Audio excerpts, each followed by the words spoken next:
అనంతపురం జిల్లా కేంద్రంలో సూర్యానగర్ రోడ్లో ఉన్న సత్యం మెడికల్ ఏజెన్సీ నిర్వాహకుడు బాలసుబ్రహ్మణ్యం రాయదుర్గానికి చెందిన రామస్వామి నుంచి మెడికల్ కంపెనీ ఇస్తానని చెప్పి 70 లక్షల రూపాయలు తీసుకుని మోసం చేసిన ఘటన ఆలస్యంగా వెలుగులోకి వచ్చింది. బెంగళూరులో ఉన్న మెడికల్ కంపెనీని విక్రయించినట్లు చెప్పి డబ్బులు తీసుకున్నప్పటికీ కంపెనీని రామస్వామికి బదిలీ చేయకుండా బాలసుబ్రహ్మణ్యమే నిర్వహణ చేపడుతున్నాడని బాధితుడు ఆరోపించాడు. డబ్బుల విషయమై ప్రశ్నించగా ఏజెన్సీ ఇవ్వబోనని బెదిరింపులకు పాల్పడ్డాడని, గత డిసెంబర్లో బలవంతంగా పత్రాలపై సంతకాలు కూడా చేయించుకున్నాడని రామస్వామి వాపోయాడు. ఈ ఘటనపై పోలీసులు విచారణ చేసి న్యాయం చేయాలని, లేదంటే కుటుంబంతో కలిసి ఆత్మహత్యకు పాల్పడే పరిస్థితి వస్తుందని బాధితుడు ప్రభుత్వాన్ని వేడుకున్నాడు. నా పేరు సార్ రామస్వామి, మాది రాయదుర్గము. గౌసు బాలసుబ్రహ్మణ్యం సత్యం మెడికల్ ఏజెన్సీ అయినా నేను కంపెనీ ఉందని చెప్పి గౌసు ఒక 5-6 సంవత్సరాల నుంచి పరిచయం. ఆయన ద్వారా ఒక 5-6 సార్లు రాయదుర్గంకి వచ్చి కంపెనీ ఉంది తీసుకోండి అంటే లేదు మొత్తం డబ్బులు లేవట్లంటే మీ అట్లా వాళ్ళు తీసుకుంటే కింద డాక్టర్లు ఉన్నారు కదా, మా ఇన్న కొడుకు డాక్టర్, మా పిల్లలు డాక్టర్లు ఉంటే బాగుంటుంది కదా అని చెప్పి ఆలోచన చేసి మా వాళ్ళతో బంధువుల దగ్గర అందరి దగ్గర అప్పులు చేసి అప్పులు కూడా ఉన్నాయి, మొత్తం అంతా ఉన్నాయి. అప్పులు చేసి ఈయనకి ఫస్ట్ 12 లక్షలు అడ్వాన్స్ గౌస్ ద్వారా తీసుకున్నాడు. తర్వాత అగ్రిమెంట్ రోజు 48 లక్షలు తీసుకున్నాడు. 60 లక్షలు అయినాక అగ్రిమెంట్ అయిన తర్వాత నాకు కంపెనీ అప్పు చెప్తామని చెప్పి అప్పు చెప్పలే. కాదు బలు ఏమి అసలు కంపెనీ అప్పు చెప్పకపోతే ఎట్లా అని చెప్తే, నీకు జిఎస్టీ నెంబర్ చెప్తే అప్పు చెప్పినట్లే. అది ఎట్లయితుంది అని చెప్తే, నీకు అప్పు చెప్తే మొత్తము స్టాక్ అంతా నువ్వు అమ్ముకొని బయటంతా కలెక్షన్ చేసిపోతే మాకు నువ్వు ఆ రోజు నువ్వు అమౌంట్ ఇవ్వలేదంటే అట్లా కాదు, మొత్తం అమౌంట్ కట్టిన తర్వాత నీకు కంపెనీ అప్పు చెప్తామన్నారు. అందులో కంపెనీ అప్పు చెప్పలేదు. ఒక 6 నెలలు అయిన తర్వాత కాదు బలు, 6 నెలలు అయింది. 6 నెలలు అయిన తర్వాత బలు 6 నెలలు అయిపోయింది కదా, మా వాళ్ళు రెడీగా ఉన్నారు తీసుకునేదానికి, మేము రెడీగా ఉన్నాము తీసుకునేదానికి. కంపెనీ అప్పు చెప్పాలంటే లేదు కొంచెం టైం కావాలని. ఏం టైం కావాలి బాలు అని చెప్తే, లేదు ఒకరోజు డిసెంబర్ ఆఖరికి పిలిపించి రమణారెడ్డి అనే వ్యక్తి దగ్గర పిలిపించి సంతకాలు దౌర్జన్యంగా సార్ గౌస్ నాకు అంటే ఒక రకంగా బ్లాక్మెయిల్.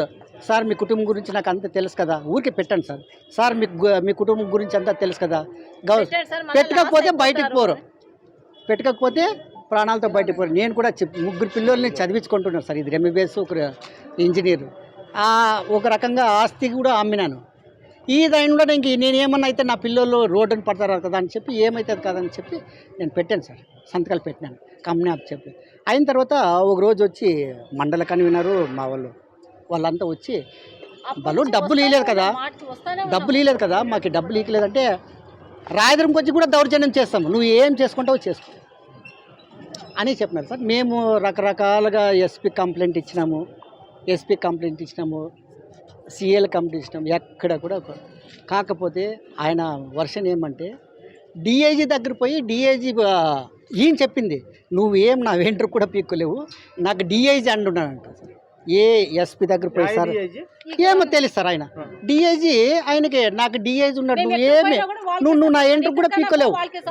మీరు కూడా సార్ మీడియా ముఖంగా ఎట్లా దౌర్జన్యం నువ్వు నాకు డిఐజీ ఉన్నాడు సార్, ఎవరో డిఐజీ నాకు తెలియదు, డిఐజీ ఉన్నాడు, నువ్వు ఏం చేసుకుంటావో చేసుకోపో, నువ్వు ఎక్కడన్నా అక్కడికి లోకేష్ బాబు దగ్గర కూడా పోయేస్తాను గ్రీవెన్స్లో అంటే పోయేస్తే అది ఎక్కడి నుంచి ఫోన్ వస్తుందో నేను ఆ రోజు కళ్యాణదుర్గం డిఎస్పీ దగ్గరికి పోయేసి సార్ ఉండేదని చెప్తే మీ ఇద్దరిని కూర్చోబెట్టి మాట్లాడతాను లేని. తర్వాత ఈయన అది ఏం చెప్పినాడో ఏమో మళ్ళీ నన్ను తిప్పిలేదు, గ్రీవెన్స్ పరిష్కారం అని వచ్చేసారు సార్.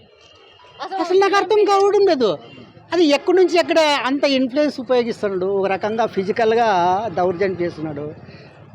ఇంకా డిఐజీ లెవెల్లో నన్ను ఉపయోగం అంటే ఒకటి ఎవరైనా ఎస్ఐ ఫోన్ చేస్తే నీ గురించి ఇట్లా కంప్లైంట్ ఇచ్చినారయ్యా అని చెప్తే, సార్ నాకు ఎస్కార్ట్ అరేంజ్ చేస్తా వస్తాను. ఎస్కార్ట్ అంటే ఇప్పుడు మాకు డబ్బులు ఇస్తే మాకు చాలని పరిష్కారము, ఆయనకి ఎస్కార్ట్ అరేంజ్ చేయాలంట, ఎస్ఎల్కి సిఎల్కి అట్లా చెప్తాను. సార్ నాకు 70 లక్షలు నాకు ఇస్తే చాలు సార్, అంతే, నాకు ఏమి అవసరం లేదు. 70 లక్షలు డాక్యుమెంట్స్ ఉన్నాయి అన్ని దగ్గర ఉన్నాయి సార్. అంటే 12 లక్షలు క్యాష్ ఇచ్చినారు సార్, అది సిగ్నేచర్ చేసినారు సార్ వాళ్ళ పార్ట్నర్. అది 48 లక్షలు ఇచ్చినాం సార్. అంటే అమౌంట్ ద్వారా నెఫ్ట్ ద్వారా సార్, నెఫ్ట్ బ్యాంక్ ద్వారా ఇస్తాంట, ఆన్లైనే ఇస్తాంట. అన్ని మొత్తం ఉన్నాయి సార్, మొత్తం 70 లక్షలకే ఉన్నాయి సార్. మొత్తం ఈ తీసుకొని కూడా వచ్చినాం సార్. కావాల్సింటే ప్రూఫ్ కూడా చూపిండి మీ దగ్గర డిఐజీ అండా ఉందంట సార్. డిఐజీ ఉండడు, నువ్వేం పీక్కోలేవు, నువ్వేం పీక్కోలేవు. ఒకసారి ఒక్కసారి ఇంకోటి ఒకసారి నేను 1 టౌన్కి పోయి సిఐ దగ్గర ఇట్లా ఉంటే గిన ఎవరు సెల్ఫ్ అనేది ఎవరు సార్ విఎస్పీనా ఆయన ఎవరో ఆయన నువ్వు బయట వస్తే నీకు సెటిల్మెంట్ చేసి పంపిస్తామంట. కావాల్సింటే ఆయనకి నెంబర్ ఉంది, ఆయన కూడా అడగండి కావాల్సింటే. ఈ ఊరు అయినే కాదు సార్, సిఐ కాదు, ఈయన అనుచరుడు ఏదో సంథింగ్ కాదు సార్. అమౌంట్ వేసినట్టు చూపించారు. ఆయన కూడా మీరు ఫోన్ చేసి చెప్పండి, అడగండి. ఆయన కూడా బయట అయితే నీ పరిష్కారం సెటిల్మెంట్ అంటే, బయట సెటిల్మెంట్ అంటే ఏమి మీరే అదే అర్థం చేసుకున్నా. లేదు అమౌంట్ విశ్వేశ్వరరెడ్డి, విశ్వేశ్వరరెడ్డి అని ఆయన విహెచ్పి విశ్వేశ్వరరెడ్డి ఆయన అమౌంట్ వేసినట్టు చూపించారు సార్.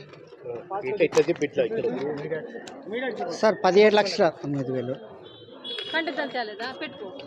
అవన్నీ ప్రూఫ్ అన్ని మొత్తం తీసుకుంటే పేపర్లు ఇచ్చేసి పేపర్లు అంతా మొత్తం తీసుకుంటే ఆయన అంటున్నాడు కదా, మొత్తం అన్నీ ఉన్నాయి సార్ ప్రూఫ్ అంతా మొత్తం. నా ద్వారా నా అకౌంట్ ద్వారా, నా భార్య అకౌంట్ ద్వారా, నా పెద్ద కూతురు అకౌంట్, నా 2 కూతురు అకౌంట్, 4 అకౌంట్ల ద్వారా ఇచ్చినాం సార్. మాకు మా అమౌంట్ మాకు ఇస్తే చాలు సార్, మా అమౌంట్ మాకు ఇస్తే చాలు. నువ్వు కంపెనీ అమ్మేసినావు అంటున్నాడు అతను. నేను అమ్మింటే నేను ఎందుకు, నాకు అమౌంట్ రావాలి కదా సార్. అమ్మింటే నాకు అమౌంట్ రావాలి కదా, మాకు రావాలి కదా. సంతకం పెట్టినాడు అంటున్నాడు అతను. అదే కదా మేము ఫస్ట్లో నేను అదే కదా పిలిపించి మాటలు రా అని చెప్పి, డిసెంబర్ మాటలు రా అని చెప్పి నేను సాయంకాలం పూట వచ్చి అంటే నువ్వు సంతకాలు పెట్టకపోతే అది నీ ఇష్టం. ఆ గౌసన్ అయినా అదే చెప్తున్నాడు సార్. మీ ఫ్యామిలీ గురించి అంతా తెలుసు కదా, ఊరికే పెట్టండి సార్, ఊరికే పెట్టి వెళ్ళిపోండి. పిల్లలు ఉన్నారు, ఊరికే ఎందుకు ఇబ్బంది పడతారు. అనంతపూర్ జిల్లాలో ఇటువంటి మోసగాడు ఎక్కడా లేడు. కంపెనీ ఇస్తానని చెప్పి 2 నెలలు 3 నెలలు అట్లా వాళ్ళ చేతుల్లో పెట్టి బ్లాక్ మెయిల్ చేసేసి వాళ్ళకి హ్యాండ్ ఓవర్ చేయకున్నట్లు ఊరికే వాళ్ళతో కాంట్రాక్షన్ చేసినట్లు చేసి నమ్మి ఇచ్చి మోసం చేసి 70-80 లక్షలు మోసం చేసి పాటు చేసి ఇది చేసి ఇప్పుడు దర్జాగా కూర్చుని మెషిన్ వాడుకుంటా అమ్ముకుంటా చేసుకుంటా కూర్చున్నాడు.